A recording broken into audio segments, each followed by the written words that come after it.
puja penyembahan, bersama-sama siang dan malam melakukan kehendak Bapa pada zaman ini. Ku mau jadi seperti Yesus dan berdampak bagi sesama. Pentakosta ketiga.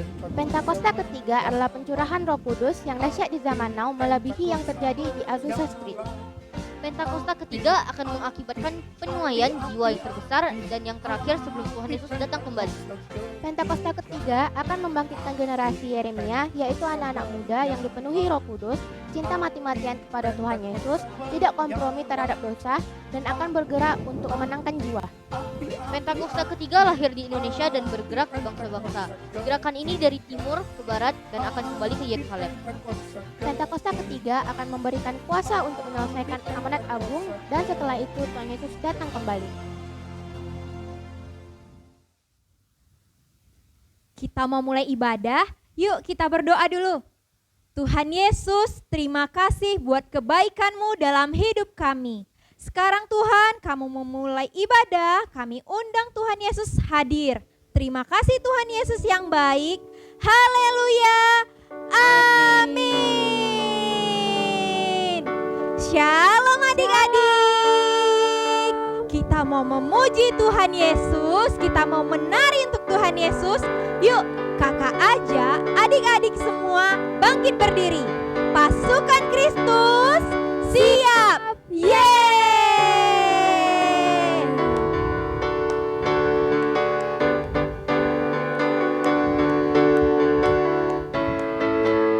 Segala puji syukur hanya bagi-Mu Tuhan, sebab Kau yang layak dipuja. Kami mau bersorak, tinggikan nama-Mu Tuhan. Haleluya.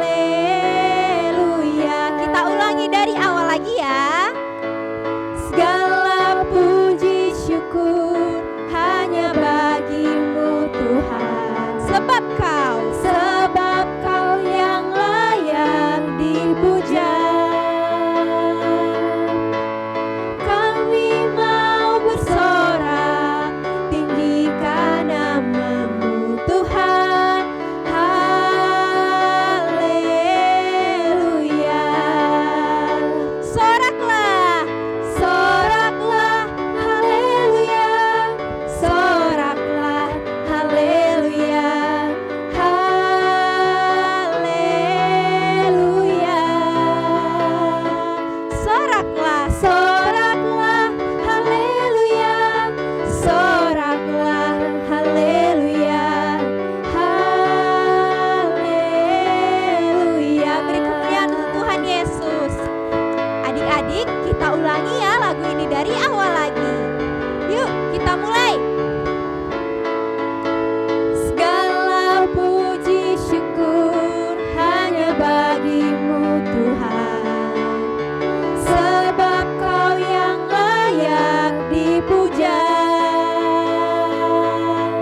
memuji Tuhan lebih lagi.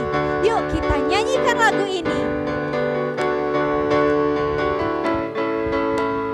Bangkit serukan nama Yesus. Maju, maju, nyatakan kuasanya. Kita buat iblis gemetar, kalahkan tipu dayanya dengan kuasa namanya. Nama Yesus, nama Yesus, menara yang kuat. Nama Yesus, kota benteng yang teguh. Nama Yesus, nama Yesus, kalahkan semua musuh. Nama Yesus di atas segalanya. Mari kita bangkit adik-adik. Bangkit, serukan nama Yesus. Maju, nyatakan kuasanya. Kita buat apa?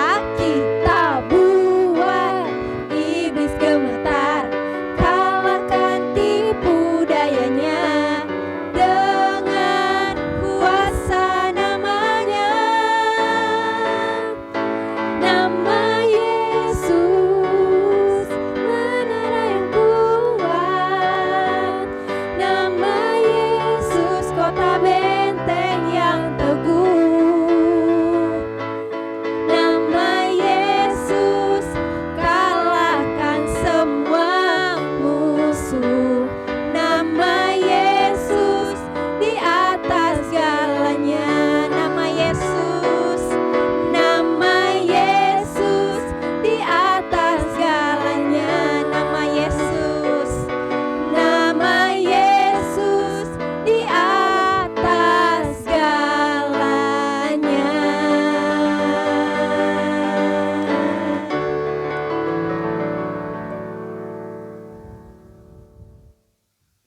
Kita mau menyembah Tuhan. Kakak minta adik-adik semua ambil sikap berdoa, ambil sikap menyembah Tuhan. Terima kasih, terima kasih Yesus. Ayo adik-adik kita sembah Tuhan Yesus.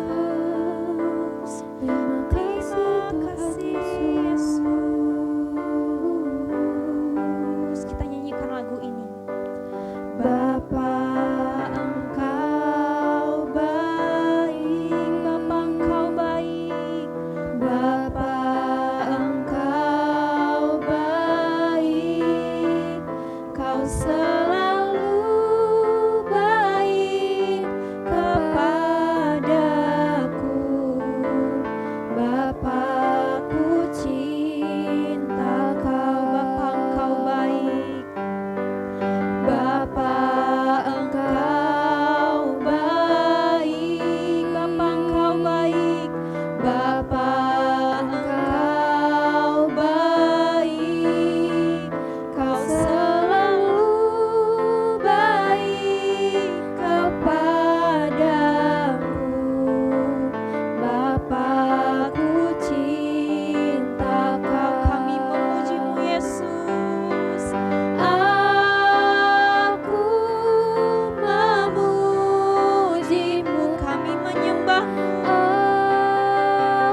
Bapa, Tuhan Yesus. cinta padamu Tuhan Yesus baik.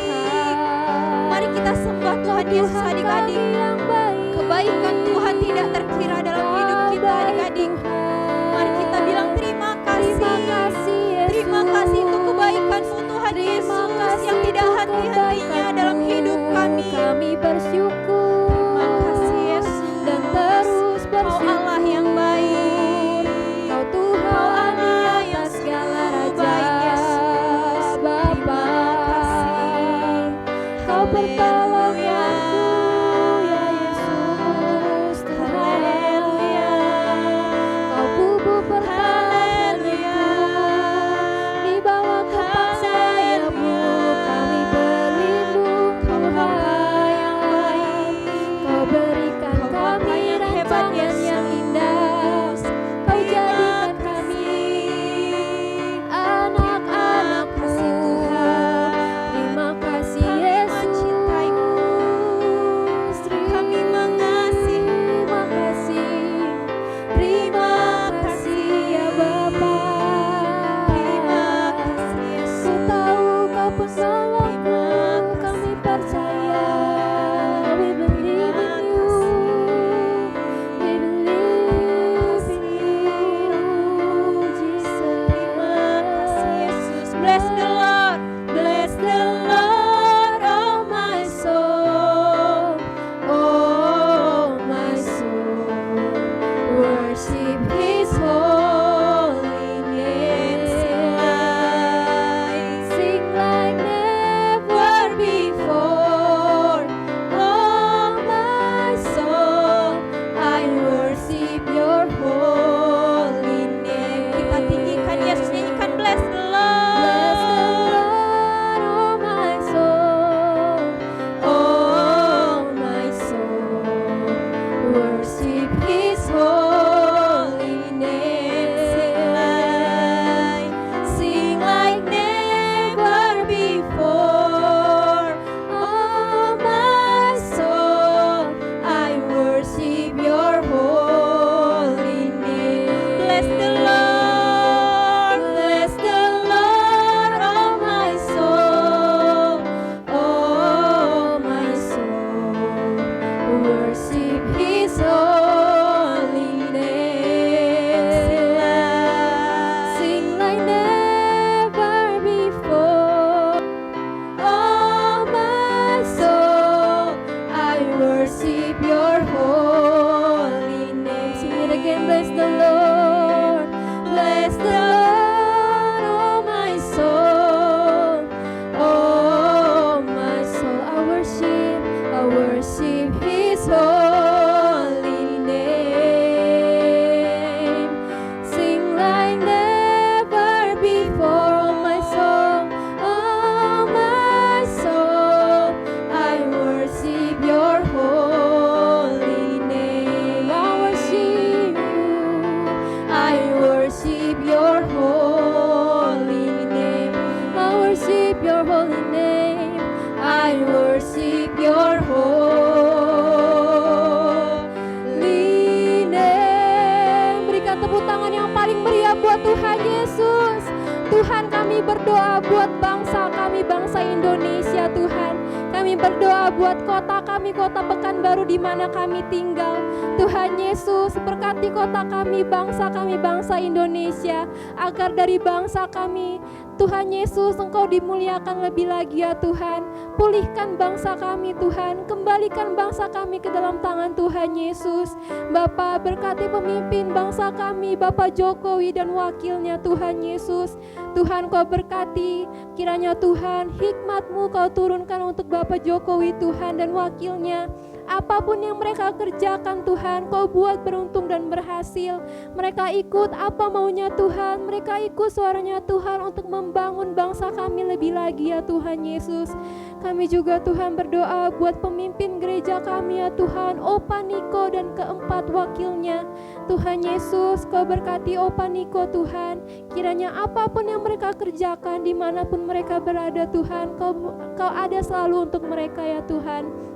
jauhkan mereka dari segala sakit penyakit yang sedang mewabah di dunia ini Tuhan. Kau berkati kesehatan, umur panjang, kekuatan Tuhan Yesus. Kau berikan kepada Opa Niko dan keempat wakilnya Tuhan, hikmat-Mu turun penuh untuk Opa Niko ya Tuhan. Kami juga berdoa buat pemimpin gereja kami, Rayon 12 Tuhan, Opa Gede Widiada dan ketiga wakilnya Tuhan Yesus. Kau berkati ya Bapa, Kau berkati Tuhan, Kau berkati senantiasa Opa Gede dalam tangan Tuhan Yesus. Apapun, dimanapun mereka lakukan, dimanapun mereka berada Tuhan, mereka bisa ikut seturut dengan kehendak Tuhan. Mereka turut ikut dengan suara Tuhan Yesus. Bapa, kami juga berdoa untuk orang tua kami, papa mama kami Tuhan Yesus. Engkau berkati ya Tuhan Yesus, segala pekerjaannya, usahanya Kau buat beruntung dan berhasil. Apapun yang mereka kerjakan Tuhan, mereka kerja untuk Tuhan ya Tuhan Yesus. Mereka kekuatan, umur panjang, kesehatan. Jauhkan dari segala sakit penyakit COVID-19 kami tolak, kami patahkan dalam nama Tuhan Yesus. Kiranya Bapa, orang tua kami dalam tangan Tuhan Yesus. Kami juga berdoa untuk anak-anak gereja Rayon 12, anak-anak dimanapun mereka berada ya Tuhan, di sekolah mereka, di rumah mereka Tuhan, mereka bisa menjadi anak-anak yang terang bagi orang-orang di sekitarnya. Mereka bisa menjadi garam untuk bangsa ini ya Tuhan Yesus. Kau berkati sekolah mereka ya Bapa. Kiranya masa depan yang penuh harapan itu Tuhan Kau berikan kepada mereka, kepintarannya Tuhan Yesus Engkau berikan untuk anak-anak kami ya Tuhan. Bapa, apapun yang mereka lakukan, dimanapun mereka berada, Tuhan Yesus yang lindungi, Tuhan Yesus yang ada selalu untuk mereka ya Tuhan. Hari-hari ini Tuhan, mereka sekolah secara online ataupun masih offline Tuhan Yesus, Engkau berkati mereka Tuhan, mereka sukacita untuk belajar senantiasa ya Tuhan Yesus. Mereka sekolah dengan penuh sukacita, dengan penuh semangat ya Tuhan. Terima kasih ya Tuhan Yesus. Kau juga berkati pemimpin kami, Kak Gimin, Kak Ruslin ya Tuhan Yesus, dan juga pelayan-pelayan Geri 12 yang ada Tuhan. Engkau berkati setiap kami ya Tuhan, agar dari kami Tuhan kami bisa lebih untuk melayani generasi ini ya Tuhan Yesus. Terima kasih Tuhan, ini doa syafaat kami ya Tuhan. Kiranya Tuhan Engkau mendengar doa kami. Kami taruhkan segalanya Tuhan dalam tangan Tuhan Yesus. Kami percaya firman-Mu ya dan amin Tuhan. Terima kasih Bapa, terima kasih Tuhan Yesus. Kami telah berdoa. Haleluya. Amin. Bless the Lord, oh my soul, oh my soul, worship His holy name, sing like never before, oh my soul, I worship Your holy name, I worship Your holy name, I worship Your holy name.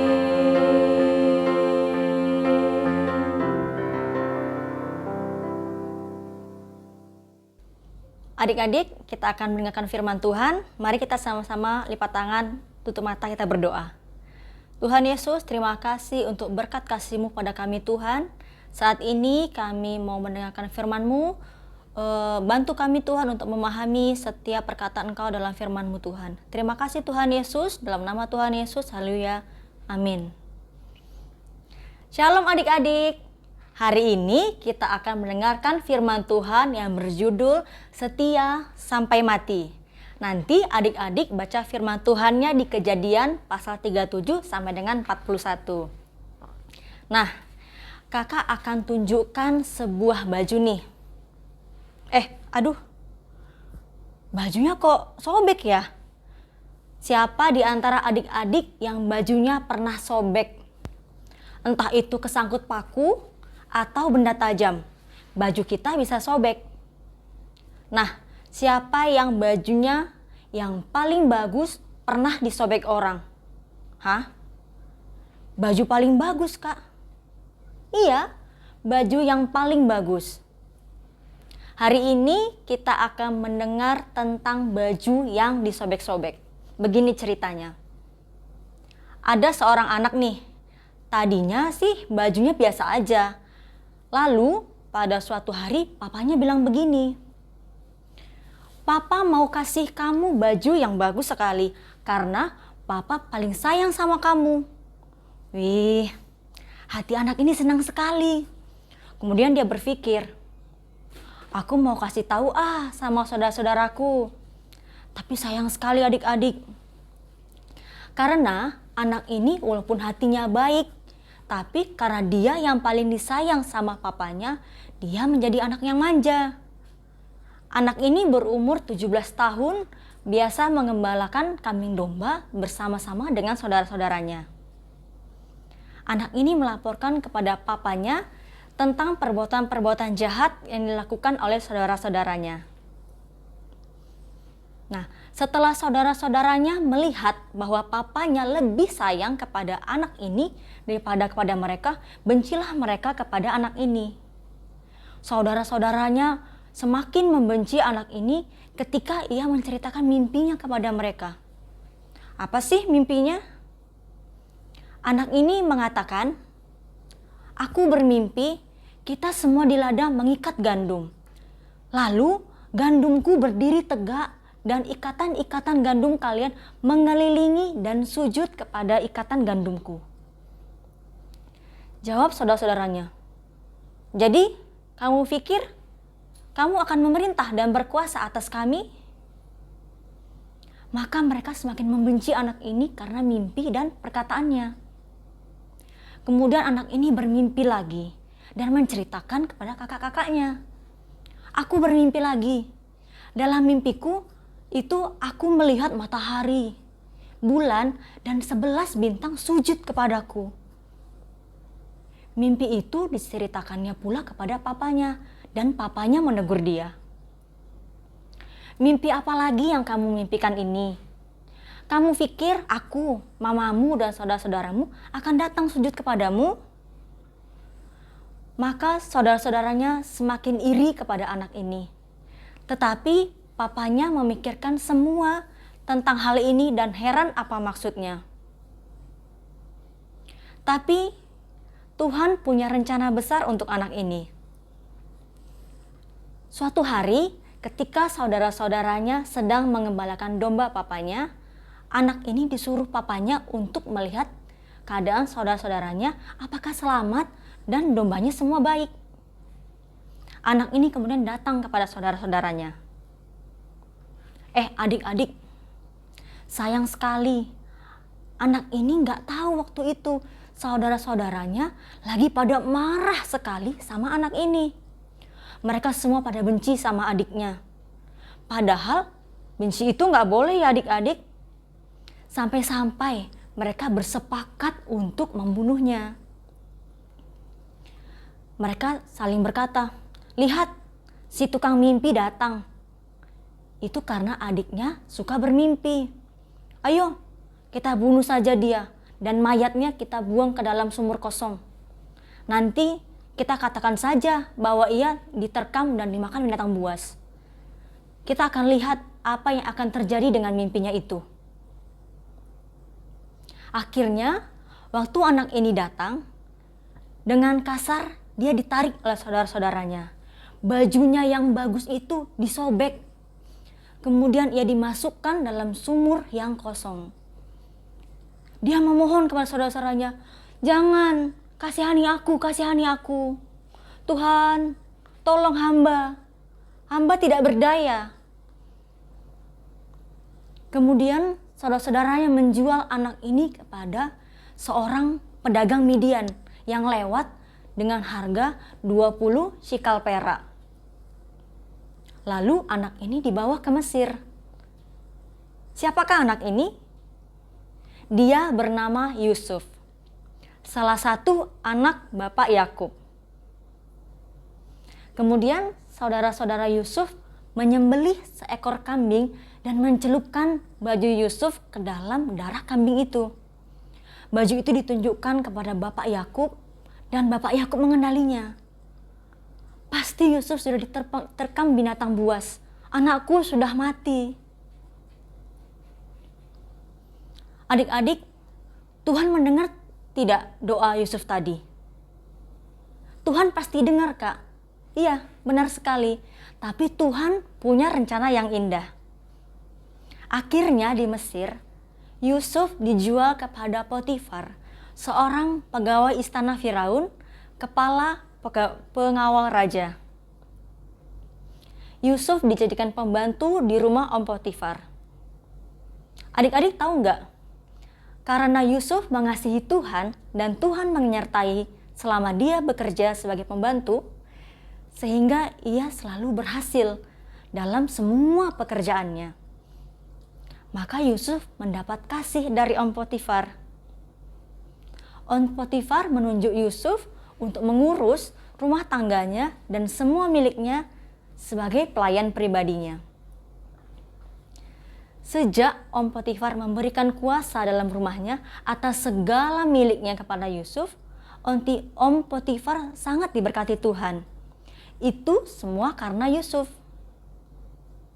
Tapi adik-adik, pada suatu hari, wah gawat, Yusuf ditangkap katanya mengganggu Tante Potifar atau istri Om Potifar. Padahal adik-adik, istri Om Potifar lah yang gangguin Yusuf. Tante Potifar ngomong gini, berdosa yuk, ayolah. Tante Potifar suka kepada Yusuf karena Yusuf ganteng. Lah kan, Tante Potifar sudah bersuami, tapi gangguin Yusuf. Apakah Yusuf mau melakukan dosa? Yusuf menolak. Dia berkata kepada Tante Potifar, dengan bantuanku, tuanku Potifar tidak lagi mengatur apa yang ada di rumah ini, dan ia telah menyerahkan segala miliknya kepada kekuasaanku. Bahkan di rumah ini, dia tidak lebih besar kuasanya daripadaku. Dan tidak ada yang tidak diserahkannya kepadaku selain daripada engkau, karena engkau istrinya. Bagaimana mungkin aku melakukan kejahatan yang besar itu dan berbuat dosa kepada Tuhan? Meskipun Tante Potifar membujuk Yusuf setiap hari, Yusuf tetap tidak mau tidur sama Tante Potifar. Sampai akhirnya Yusuf difitnah Tante Potifar yang membuat Yusuf dipenjara. Fitnah artinya perkataan bohong atau tanpa berdasarkan kebenaran yang disebarkan dengan maksud menjelekkan orang. Potifar mendengarkan apa yang dikatakan istrinya dan dia sangat marah. Potifar memasukkan Yusuf ke dalam penjara musuh raja. Tetapi Tuhan menyertai Yusuf dan dengan setia mengasihi Yusuf, sehingga membuat Yusuf kesayangan bagi kepala penjara itu. Tuhan menyertai Yusuf dan apa yang dikerjakannya dibuat Tuhan berhasil. Wow, luar biasa ya. Adik-adik, Yusuf ini sangat mengasihi Tuhan. Mungkin bagi banyak orang, hidupnya kok makin susah setelah mengasihi Tuhan. Dimasukin ke sumur, dijual, jadi pembantu, sekarang di penjara lagi. Tapi Yusuf tetap setia sama Tuhan. Dia tetap mengasihi Tuhan. Yusuf tetap setia kepada Tuhan apapun yang terjadi. Hebat ya? Mari kita lanjutkan lagi ceritanya. Pada suatu hari, Raja Fir'aun bermimpi. Mimpinya serem sekali. Raja menjadi takut. Lalu Raja pengen tahu apa arti mimpinya itu. Tapi gak ada yang bisa kasih tahu artinya. Tiba-tiba ada yang bilang, Raja. Raja menjadi kaget dan berkata, aduh, bikin kaget aja. Memangnya kenapa? Itu loh Raja, di penjara ada yang bisa kasih tahu arti mimpi Raja. Oh ya? Kalau begitu panggil dia keluar. Akhirnya adik-adik, Yusuf dipanggil keluar lalu ditanya sama Raja. Wah, kalau begitu coba dong artiin mimpi saya. Kamu bisa artiin mimpi saya? Bukan saya Tuhan Raja, tapi Tuhan yang di surga. Wah, kalau begitu coba dong artiin mimpi saya. Baiklah, kata Yusuf, tapi saya doa dulu ya. Tuhan Yesus berkati saya mau mengartikan dari mimpi dari Raja Firaun. Terima kasih Tuhan Yesus, amin. Adik-adik, akhirnya mimpinya Raja diartiin oleh Yusuf. Hati Raja senang sekali. Saking senangnya, Raja mengangkat Yusuf menjadi orang kedua yang berkuasa atas seluruh Mesir. Hore! Karena Yusuf setia dan tetap percaya sama Tuhan. Tuhan memberkati Yusuf luar biasa. Tuhan mengangkat Yusuf menjadi penguasa kedua setelah Raja Firaun. Coba kalau Yusuf waktu itu tidak setia sama Tuhan, pasti dia tidak akan menjadi penguasa kedua di Mesir. Wah, untung Yusuf setia ya. Sekarang bagaimana dengan adik-adik? Apakah engkau mau tetap setia sama seperti Yusuf? Kakak beritahu adik-adik. Yusuf berumur 30 tahun ketika ia diangkat menjadi penguasa kedua di Mesir. Yusuf berusia 17 tahun ketika ia dijual sebagai pembantu oleh saudara-saudaranya. Jadi selama 13 tahun Yusuf tetap setia bertahan dalam ujian Tuhan kepadanya. Wow, waktu yang cukup lama buat Yusuf ya. Sehingga akhirnya Tuhan memberkati Yusuf berlimpah-limpah. Yusuf tetap setia walau diuji. Yusuf belajar mengampuni saudara-saudaranya. Yusuf bekerja dengan sebaik-baiknya, baik sebagai pembantu Potifar dan pengawas di penjara. Sampai akhirnya Yusuf dipercayakan Raja Firaun mengatur Mesir. Sungguh luar biasa. Sekarang bagaimana dengan adik-adik? Apakah adik-adik mau tetap setia kepada Tuhan dalam keadaan senang ataupun susah? Dalam Wahyu 2 ayat 10 bagian C dikatakan, "Hendaklah engkau tetap setia sampai mati, dan aku akan mengaruniakan kepadamu mahkota kehidupan." Ikut Tuhan diejek. Doa sungguh-sungguh diejek. Membaca firman Tuhan setiap hari diejek. Hidup sesuai dengan firman Tuhan diejek. Itu belum seberapa dengan apa yang dirasakan oleh Yusuf. Ambil keputusan untuk tetap setia sampai Tuhan menjemput kita semua. Setia sampai mati. Nah, adik-adik, lipat tangannya, tutup mata, kita akan berdoa sungguh-sungguh kepada Tuhan. Tuhan, terima kasih untuk kasih setia Tuhan pada kami. Terima kasih untuk perlindungan, kasih-Mu Tuhan, berkat yang sudah Kau berikan pada kami Tuhan. Tuhan, ampuni kami Tuhan, kalau kami masih belum sungguh-sungguh di hadapan-Mu Tuhan. Kami masih malu untuk doa di depan umum Tuhan. Kami masih malu untuk memuji memuliakan nama-Mu di depan umum Tuhan. Mulai saat ini Tuhan, kami mau sungguh-sungguh berdoa Tuhan. Kami mau sungguh-sungguh menyembah Tuhan. Kami mau semakin hari semakin sungguh-sungguh dalam membaca firman Tuhan dan melakukan firman-Mu Tuhan. Ajar kami Tuhan untuk semakin taat atas firman Tuhan dan terhadap setiap perkataan-perkataan-Mu Tuhan. Kami mau berjanji Tuhan, mulai saat ini Tuhan, kami mau tetap setia dalam Tuhan sampai pada saat nanti Engkau akan menjemput kami Tuhan. Terima kasih Tuhan, terima kasih. Dalam nama Tuhan Yesus, haleluya, amin. Tuhan Yesus memberkati. Shalom anak-anak yang Opa kasihi di dalam nama Tuhan Yesus. Mari angkat tanganmu di hadapan Tuhan dan terimalah berkat dari Dia. Kiranya kasih karunia dan anugerah dari Allah Bapa di dalam Putranya yang tunggal, Yesus Kristus, dan persekutuan yang manis dari Roh Kudus memberkati setiap anak-anak di dalam nama Tuhan Yesus mulai sekarang sampai selama-lamanya. Amin.